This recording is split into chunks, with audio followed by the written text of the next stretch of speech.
Great. Hello, everyone. Welcome. We're happy to have all of you here to us today on this beautiful Sunday. It is Sunday, January 7. We're just starting off a new Gregorian year, 2024. We have with us Mr. Norbert Dubois. He is going to speak on the subject of pioneering on the global stage, navigating challenges and embracing rewards. Now, just a little bit about Norbert. He is a second-generation Baha'i whose parents, both school teachers, began studying the Baha'i faith in the 1950s. His Baha'i activities have included working at a U.S. National Center, co-directing Washington, D.C.'s Baha'i Youth Workshop performances, also serving and teaching Baha'is in other countries such as the Republic of Haiti and People's Republic of China. In January of 1990, Norbert delivered a special document composed by the Universal House of Justice titled The Promise of World Peace to the Community of Prague. That is in Czechoslovakia. Prague, Yeah. Czechoslovakia. That was translated into the Czech language and delivered to President Václav Havel. After majoring in theater arts in college, Norbert joined the Professional Actors Union, AFTRA, worked sporadically on stage and in film, and is currently listed on imdb.com. His artistic endeavors have been balanced by years of work in diplomatic security, primarily in Washington, D.C., where he guarded families of foreign diplomats and their families. Norbert is available to present fireside lectures at your home, community center, or place of worship on a variety of topics, of which you can ask him later, or you can view the link on the clearwaterbaha'is.org website. It is, again, hyperlinked. It is in blue, biography reference. Now, the topic, pioneering on the global stage, involves venturing into uncharted territories, whether they are geographic, technological, or cultural. It is a thrilling journey that offers numerous challenges and rewards. Challenges may include navigating unfamiliar regulatory landscapes, adapting to diverse cultural norms, or addressing unforeseen market dynamics. However, the rewards of international pioneering are equally compelling. This pursuit opens doors to new markets, fosters cross-cultural learning and collaboration, and it allows organizations and individuals to make a lasting impact on a global scale. By embracing these challenges and harnessing the rewards, international pioneers can contribute to innovation, growth, and positive change on a global level. With that being said, again, Norbert, we appreciate having you today.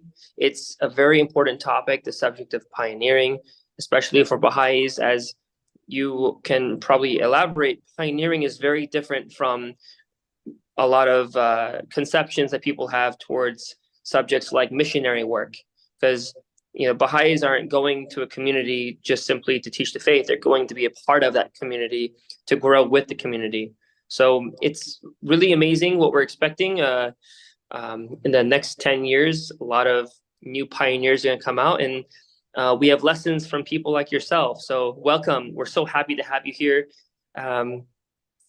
We are starting the PowerPoint. One question, can you see the screen? Is the PowerPoint there? I can see it. Beautiful. We're ready to go.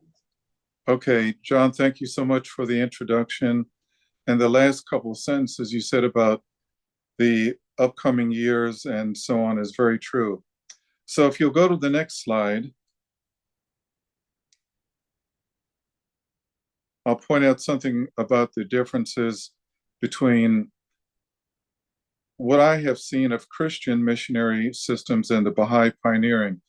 So as you indicated, John, and to all the audience, Baha'i pioneering, you embed yourself into the community, and also, by and large, international pioneers are not supported by the Baha'i Fund. and a few exceptions they are. In most Christian missionaries, they are supported directly by the church. And I'm going to point out something here too. In this last block where it says Baha'is must never proselytize, that is something that Baha'is must do everywhere. I've come across several missionary groups in the years I've lived overseas, and some of them are really outstanding and good people. And a few of them are fanatics who proselytize and will sort of beat you down, metaphorically speaking. So Baha'is do not do that. I may go into it in a little bit of detail a little bit later. Some recommendations I have. Okay, so let's go to the next slide. Oh, and before I forget, I'm going to interject a short prayer for the departed because one of the elders in our community passed away recently. John, I don't know if you knew about this. Aria sent something out about his grandmother passing away. So I'll just recite this briefly. Yeah. O my God, O thou forgiver of sins, bestower of gifts, dispeller of afflictions, verily I beseech thee to forgive the sins of such as have abandoned the physical garment and ascended to the spiritual realm. O my Lord, purify them from trespasses, dispel their sorrows and change their darkness into light, cause them to enter the garden of happiness, cleanse them with the most pure water, and grant them to behold thy splendors on the loftiest mount. Baha'u'llah. All right, so as a very brief background, the first three figures you see in this display, Dabab, Baha'u'llah, and Abdul Baha, it is their writings that are the main body of the divine scriptures of the Baha'i faith. Those things that are written by Shoghi Effendi in the Universal House of Justice are equally, almost as important, but they're a little bit different. What I'm going to focus on are a couple of letters that were written by Shoghi Effendi. Shoghi Effendi, whom we call the Guardian, was basically the head of the Baha'i world from approximately 1922 until his death in 1957. Abdul Baha died in 1921. Thereafter, Shoghi Effendi took over with an interim period where Abdul Baha's sister was holding things together. So let's go to the next slide.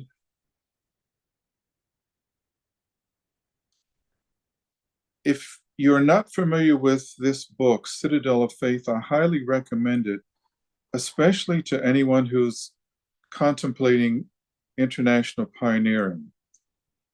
Next slide, please.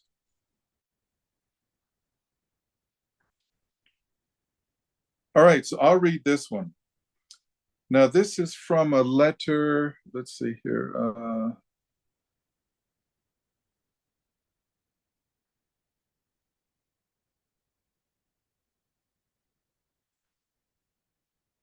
I think I accidentally left off the date of this letter. It's a letter from the 1930s. And I'll read this.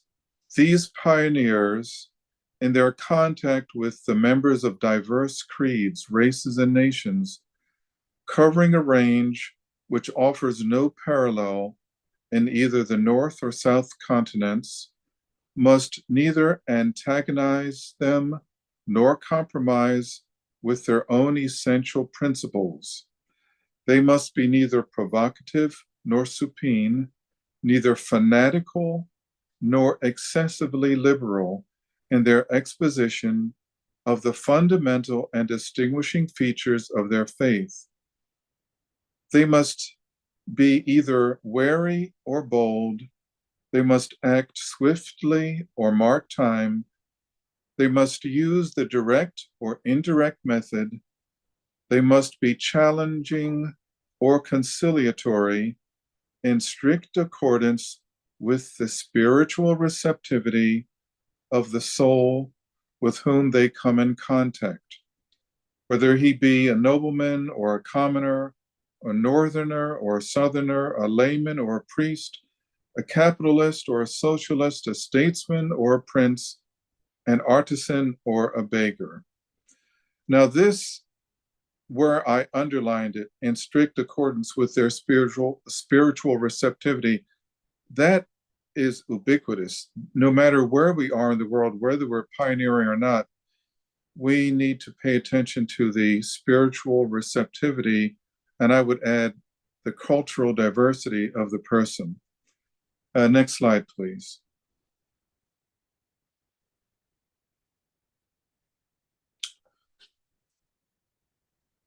On every daring adventurer in the service of the cause of Baha'u'llah, the concourse on high shall descend, each bearing aloft a chalice of pure light. Every one of these adventurers, God himself will sustain and inspire, and will cause the pure waters of wisdom and utterance to gush out and flow copiously from his heart. The kingdom of God, writes Abdul Baha, is possessed of limitless potency. Audacious must be the army of life. In the confirming aid of that kingdom, if the confirming aid of that kingdom is to be repeatedly vouchsafed unto it, vast is the area and the time right to spur on the charger within it. Now is the time to reveal the force of one's strength, the stoutness of one's heart, and the might of one's soul. I just love the way that The Guardian puts together his sentences. So, as you notice, I made note of two words, daring and audacious. And I interpret this personally as that we will receive the blessings and assistance from the concourse on high, those souls on the other side, those divine individuals, if we are daring, if we are audacious. If we're too timid, maybe, if we're too shy, if we're too self-conscious, maybe we don't receive them as much. So that's why I put this in here. We have to be somewhat daring and audacious.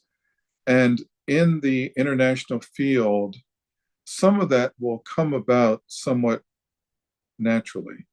Next slide.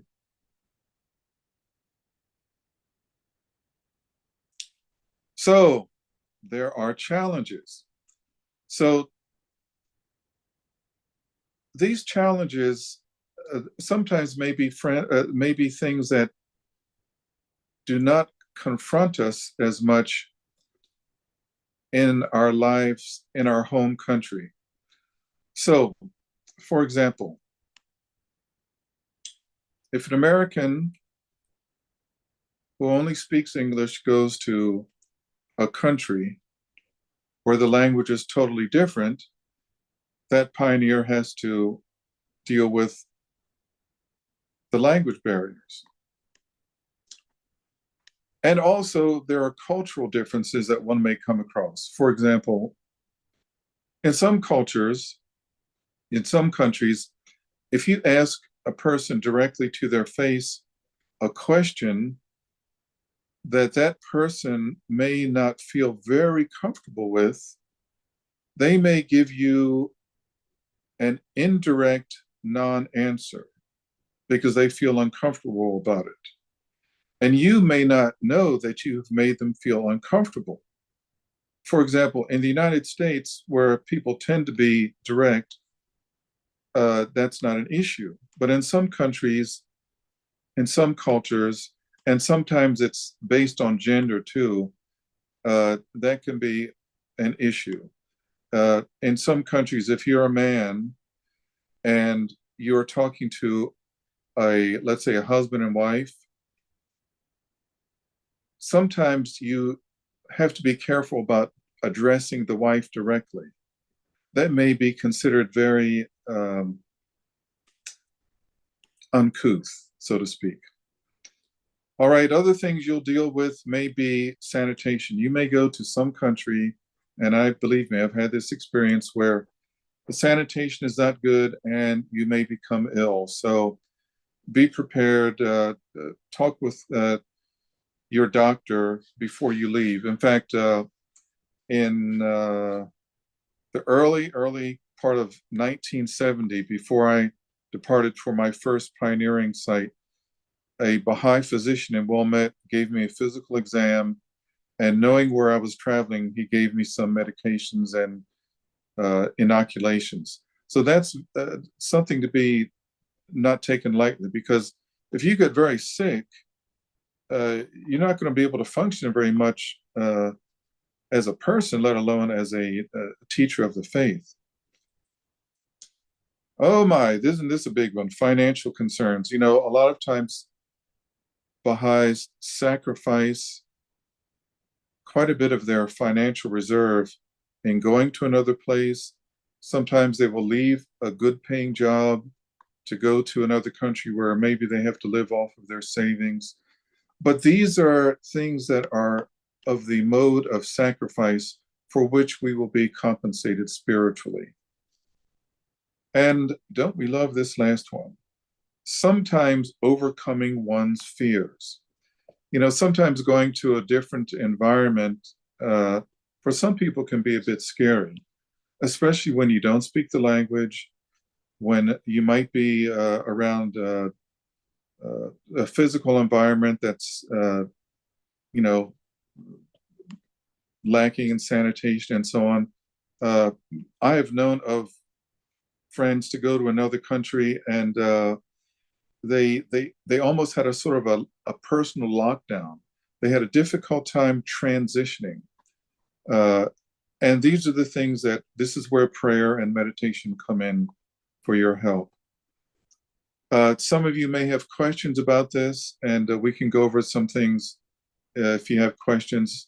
Not that I'm such a fountain of resource and answers. I don't know everything, but that's something we can go over in a question answer period.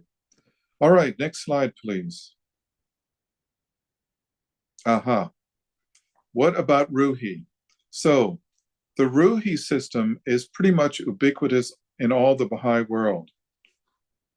And it's a great system. However, you are not required to be a tutor before you go pioneering.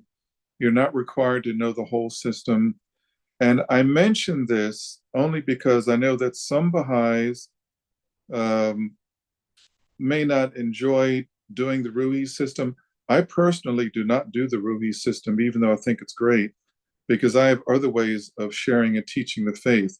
But I felt it necessary to mention this because, for one thing, I participated in an online seminar for prospective pioneers, and the presenter basically indicated that you need to know the Ruhi system thoroughly before you go pioneering.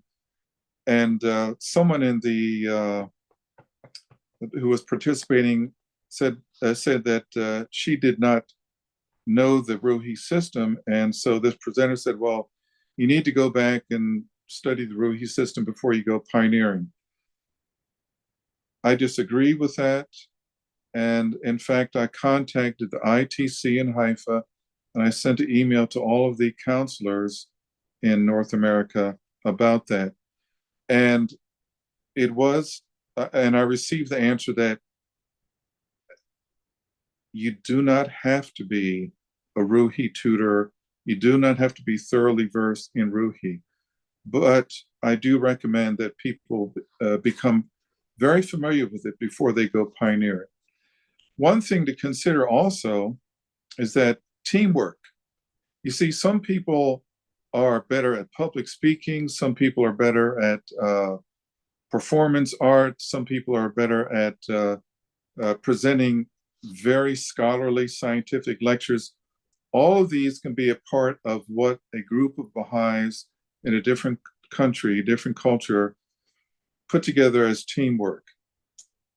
And some of you may have questions about this and Ruhi a little bit later. All right, next slide.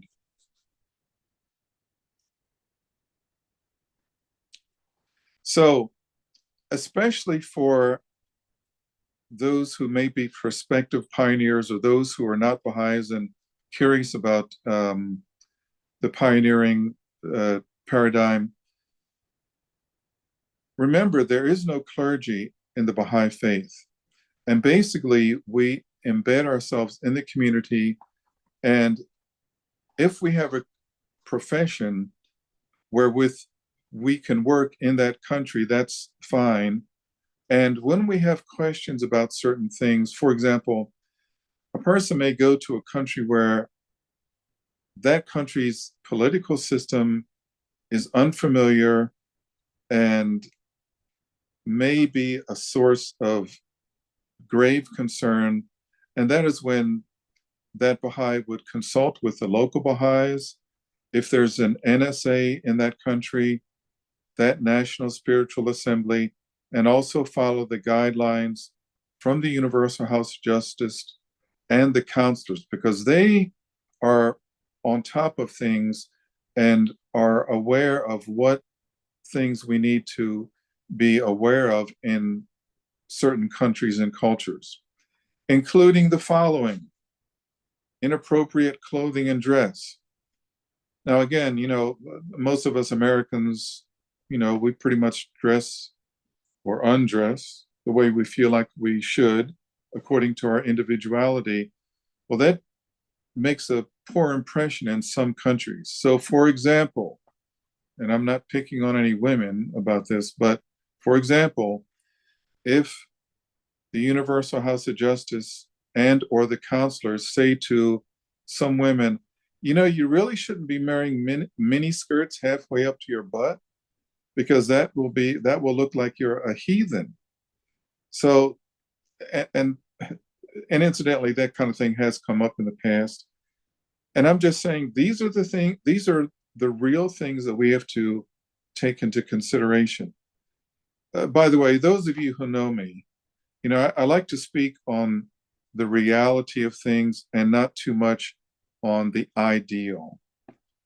All right, confrontation with a government's laws and ordinances. Of course, we're not going to do that. Baha'u'llah has written about how we must be obedient to the government in which we live. And certainly we don't want to be confrontational with representatives of governments, of churches, of other groups. This can be easier said than done. Here I have to tell you a little story. It's kind of amusing. At the time, it wasn't funny, but so one time when I was pioneering, I got locked up. Oh, how did that happen? Well, to make a long story short, when I was in Haiti, I was on my way to a gathering where we were introducing and reintroducing the faith in a small remote village. I was on my motorcycle, and en route, I accidentally had a collision with a man who walked right in front of me. He was carrying a lot of items on his head. In some countries, people carry their produce and items on their head. And the man couldn't see me, and he walked right in front of me, and I hit him, not too hard, with my motorcycle, and et cetera, et cetera, et cetera. I apologized, and there were lots of witnesses. And even though I spoke the language a bit, the man was so stunned. I don't think he had seen foreigners. And so, anyway, there I was with a motorcycle helmet, motorcycle and gloves and all. So I guess I kind of looked like an extraterrestrial to him. Anyway, he wasn't injured. I made sure of that before I left. And so I went on my way. And a couple of hours later, I went through a military checkpoint to go to the next town. And they heard about a foreigner on a motorcycle that ran over and killed a baby. There was nobody else in that area who had a motorcycle, so I was locked up. Now, here's something I'm going to share with you from experience. When you're in difficult situations like that, do not, I repeat, do not scream and holler and raise a fuss. Stay calm. Explain things calmly and have faith. Now, as it turns out in that situation, when they locked me up, the jail cell I was in was facing the main road and the military checkpoint. And a little later, some Baha'is who were traveling on a bus stopped at that checkpoint. And someone asked these Baha'is these were local Baha'is of that country. And to make a long story short, the Baha'is vouchsafed for me. They said I was not a terrorist, and et cetera, et cetera, et cetera. So they were able to release me from the jail cell, and we went on our merry way. So one has to be careful. One has to be judicious, but do not scream and holler and raise a fuss. Be composed. All right. Now, this next one about discussions of certain topics in conversation, print, and social media. For example, in communist China, in places like that, you cannot put things online. You cannot fax certain things, and you cannot talk about certain topics because these can get you in trouble. And the counselors can guide you on this, and this is quite important in some countries. I'll mention one other thing too. I remember one of my Christian friends who knew I was going to Israel and Old Palestine several years ago asked me if I could look into a Christian friend who was in jail in one of the Middle Eastern countries. And I said, well, that's kind of beyond me. You would need to contact the U.S. Embassy in that country. And then I asked a question to this Christian friend of mine. I said, do you know if your Christian friend was carrying a Bible? And he said he didn't know. And I told him, well, in some countries that are under Sharia law, you cannot carry a Bible. You cannot carry Christian literature. And it's posted.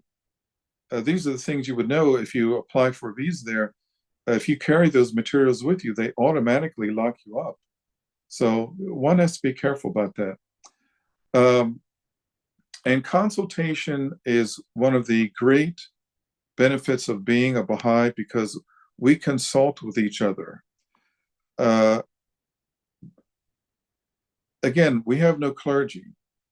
We can look to guidance by the writings of Baha'u'llah, Abdu'l-Baha, and the Bab, and those things that Shoghi Effendi has written, and we consult about these things.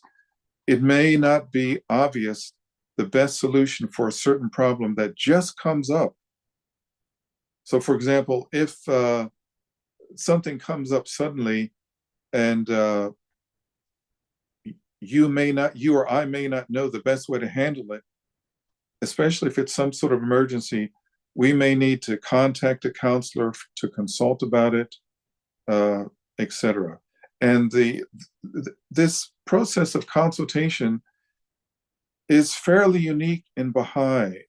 We don't have such a strict hierarchy. I mean, to some extent, there is a hierarchy when it comes to the institution of the Universal House of Justice, but you can consult and petition them. It's not like they're untouchable or unreachable, and that is of great benefit. All right, next slide, please.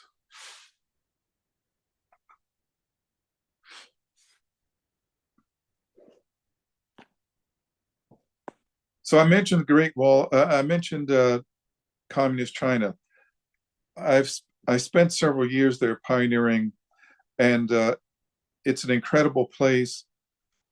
So here, those of you who have come to any of my in-person firesides, I'd like to throw out a question.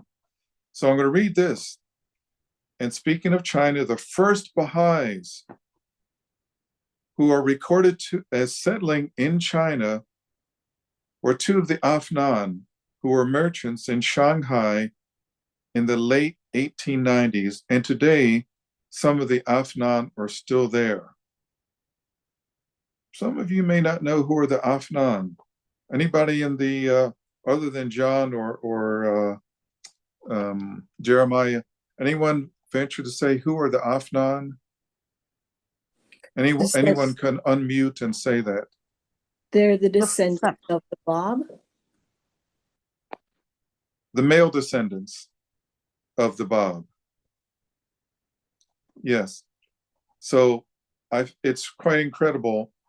The history of the Dawnbreakers 175 or 180 years ago is not that distant. And some of the male descendants of the Bab are among us, and I met a couple of them in China. It's remarkable. I love those men. All right. So for those of you who didn't know, the Afnan are the male descendants of His Holiness Haji Sayyid Ali Muhammadi Shirazi the Bab. All right, next slide, please. And next slide. Yes. Let us not forget the arts.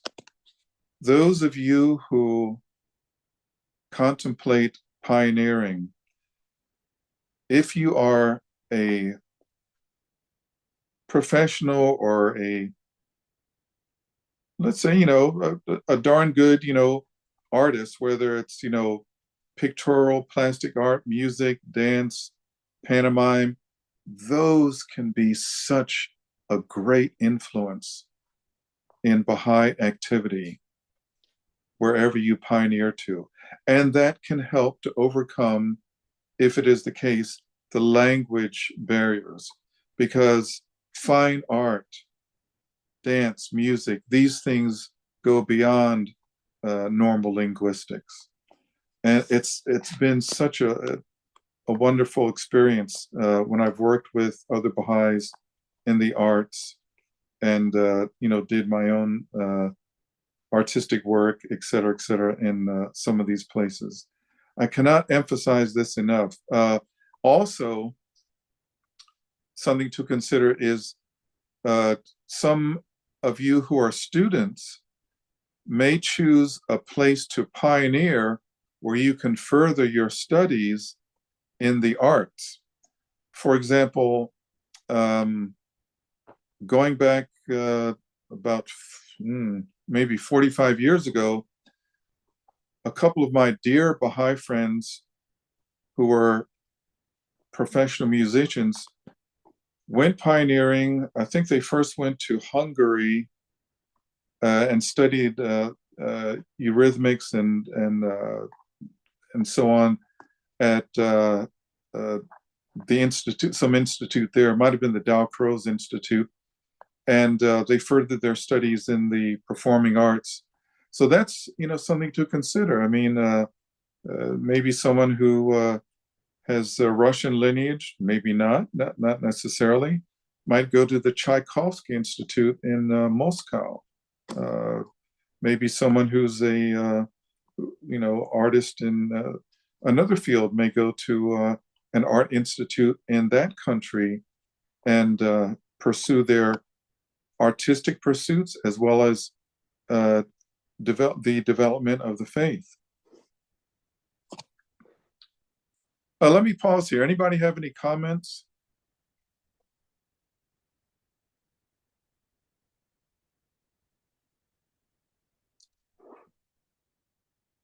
All right, let's move to the next slide.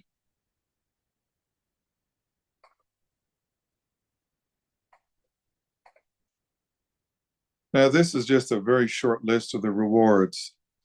The rewards of international pioneering,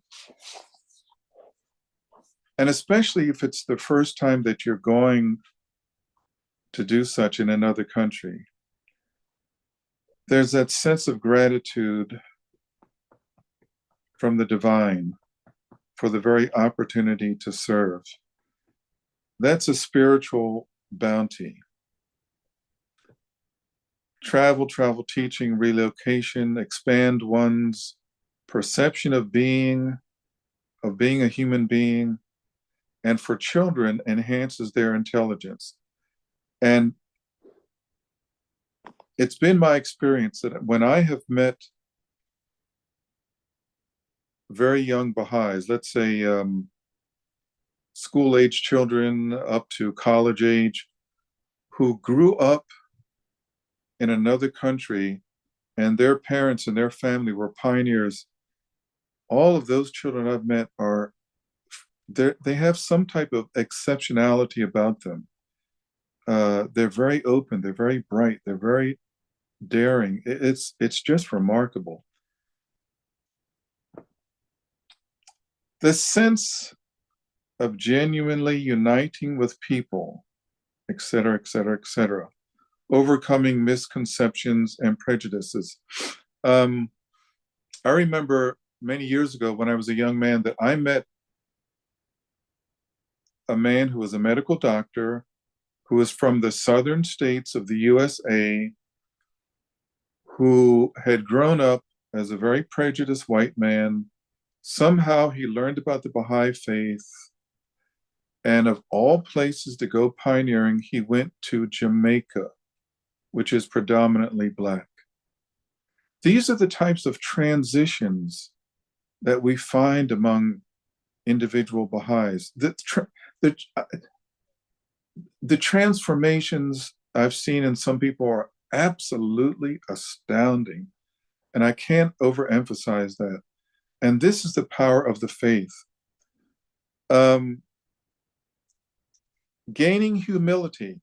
I remember when, during my first pioneering post, when I was in my early 20s, my mentors, Mr. and Mrs. Blackwell, Ruth and Ellsworth Blackwell. I'll try to show you a picture of them a little bit later. The Blackwells were veteran pioneers. They left Chicago as mature adults. They were middle age when they left. And one thing that they said to me was that when Baha'is dedicate themselves full-time to Baha'i work, those who were as lambs become lions, and those who were as lions become lambs. And I never forgot that. They told me that over 50 years ago. And this is part of humility.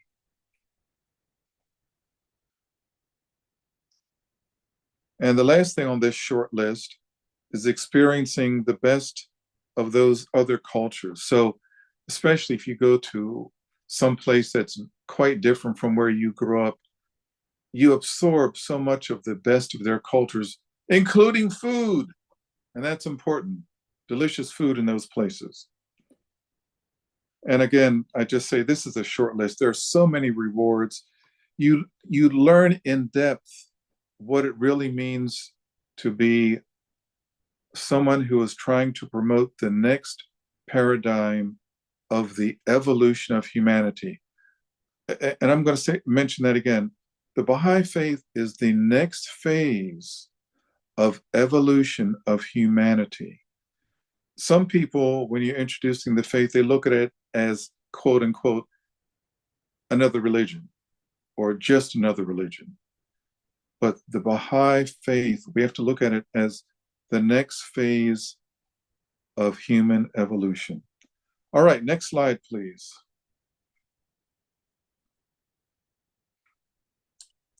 Okay, we're about to finish here. So, those of you who are contemplating or may contemplate international pioneering as well as home front pioneering, but in particular, international pioneering, these is where you contact that office.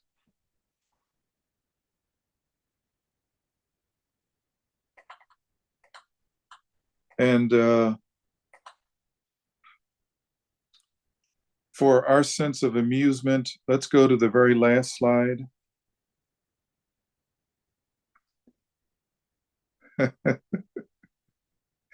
This is Norbert and Nina. Yeah, that's what I looked like 53 years ago. And my first wife, Nina, was an incredible partner to have pioneering. You know, going through some of the trials and ups and downs of pioneering, and Nina was such a great partner, not complaining. I mean, there were times where we slept in places where we were bitten by bed bugs, got caught in a rainstorm on our motorcycle. She never complained. She was so stalwart. So those of you who are young couples, and especially if you have children, look into the prospect of pioneering. It's going to be so great for your children. It will test you. There are times where it will be difficult, but you know, we have prayers for tests and difficulties. We have other Baha'is to help us, and you know, if need be, we contact the counselors, etc., etc. All right, that's the conclusion of my presentation. So let's open it up for questions and comments. That was beautiful, Norbert. Thank you so much for sharing. There's a lot of questions. Question number one is, how do you start the process? How do you actually get in touch with the office or the people who help with pioneering? How do you get started? So I would suggest, oh, that reminds me. Yeah, there was a letter that was sent out in June of 2022. It's from the House of Justice that the National Spiritual Assembly of the U.S. sent out, and it lists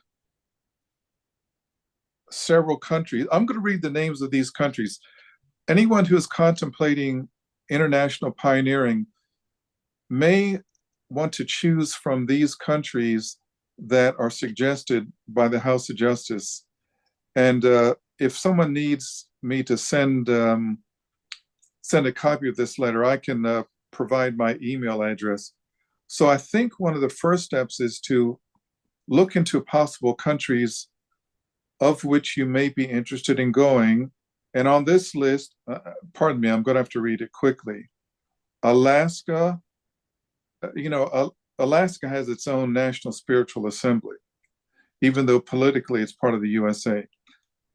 Alaska, Algeria, Armenia, Aruba, Belize, Bermuda, Bosnia-Herzegovina, Dominica, Egypt, Estonia, Greenland, Japan, Latvia, Lebanon, the Leeward Islands, Lithuania, the Mariana Islands, Mexico, Morocco, Poland, Saudi Arabia, South Korea, Sudan, and Tunisia.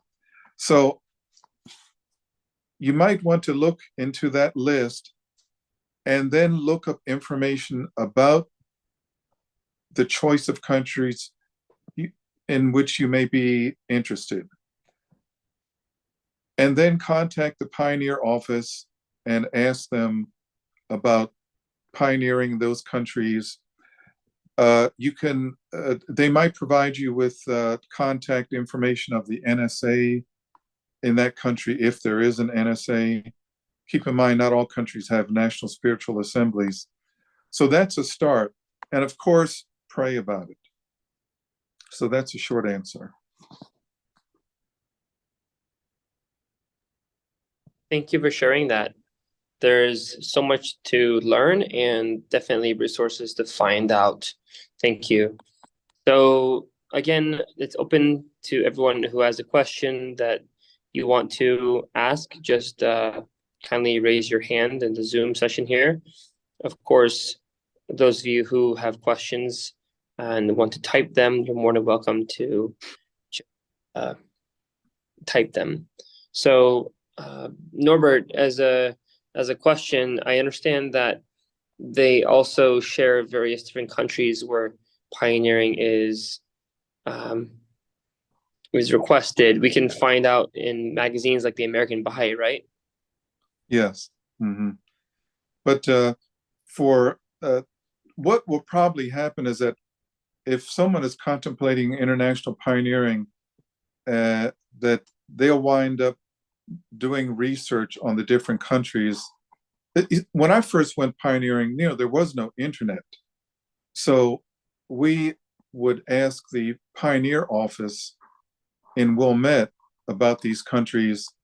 And sometimes that would also involve writing a letter to the Baha'is in that country. So that was a process that may take weeks. So planning to go pioneering is a process that may take months.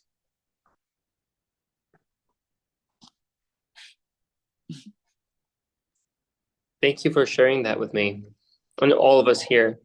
So all of us, we have so many stories, inspirational stories to learn from people who have pioneered. They're published in the Baha'i bookstore. Of course, Norbert is one of the pioneers, one of the people who went pioneering. He is a resource to request information from, guidance. How do I start? Where do I go? How do I begin? Definitely valuable. And I see Lucy sent a link for a letter in the chat here. You can go to Baha'i.us, and for people with an account on the US Baha'i website, you can find guidance on the subject as well. And specifically about pioneering places and specific goals for the year that you're wanting to go out and pioneer. Yeah, thanks for sharing that, Lucy. Thank you. Let me display my email address if that's visible. Yes, it is very visible. nm9249578@icloud.com. So anyone can email me with any questions about that. It's in the, there's a link. Yeah, my email address is also on the document that lists the firesides that I do.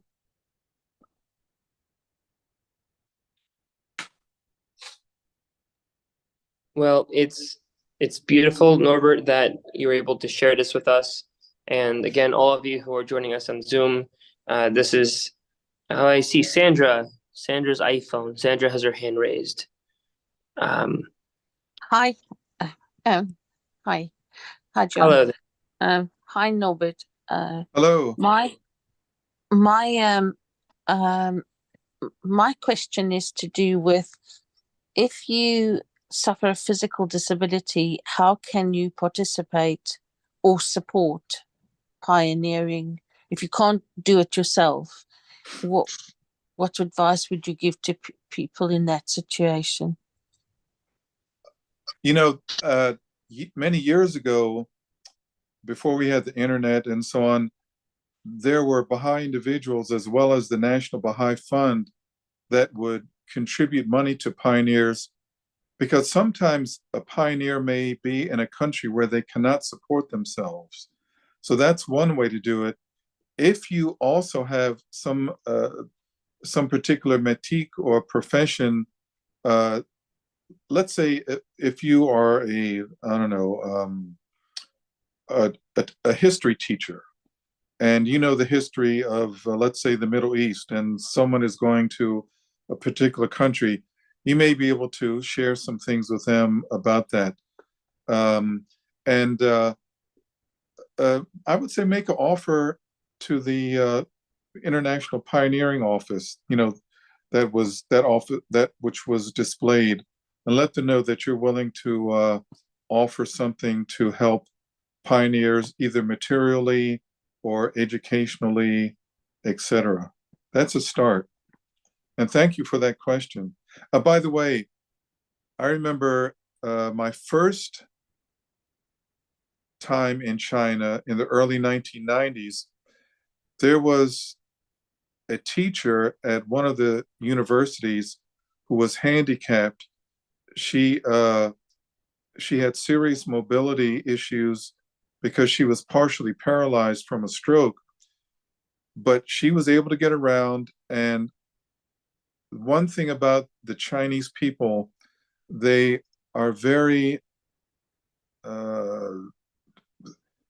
they look out for seniors, and they look out for those people who are educators. And so her students were helping her a lot with things. So I don't know the degree to which you say you are disabled or whatever, but in some places there are facilities. Now, one has to be wise because in some cases, depending on a person's medical issues and disabilities, one would need to go to, if one is going to travel, to a country where they have a good medical infrastructure. And some countries do not have that. So, all of the above are considerations. Very good question. Thank you. Where do you live now? Hi, I live in England. Oh, UK. Okay. UK. I don't think I'm going to go pioneering there. I already know English. Hmm.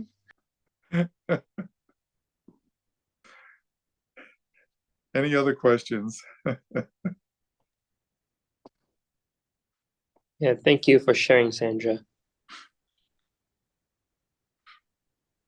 So I don't see any at the moment. I think we're ready to go unless someone has a question to ask. And just wanted to let everyone know that you can find this video on Clearwater Baha'is, the YouTube channel, the Facebook page for the Baha'i Center of Clearwater. Also will host this video. You're more than welcome to, of course, email Norbert your questions that you may have. And more importantly, if you have a friend that is interested in pioneering, Norbert can definitely be a great resource. Of course, Norbert had said then, and will say now, that he's happy to do a fireside with you as well on various subjects, as firesides are a great way to learn together about the faith. Yeah, my closing remark is that in many cases, when someone ventures out pioneering in a country where the culture and language are different, it will bring out the best of you. It's one of the processes that is of divine origin. So anyway, John and Jeremiah, thank you, gentlemen, so much for assisting me to do this. It is so appreciated for all of you who have a question about how to contact Norbert. Again, Norbert, can you put the card up? Here we go. The email. Oh, a little bit back. NM924. It's a little bit to this side, but yeah, NM, the other way. NM9249578 at iCloud.com. Thank you, everyone, for joining us today. We appreciate it. We hope you all have a beautiful Sunday and that you're inspired by this talk to do something, to arise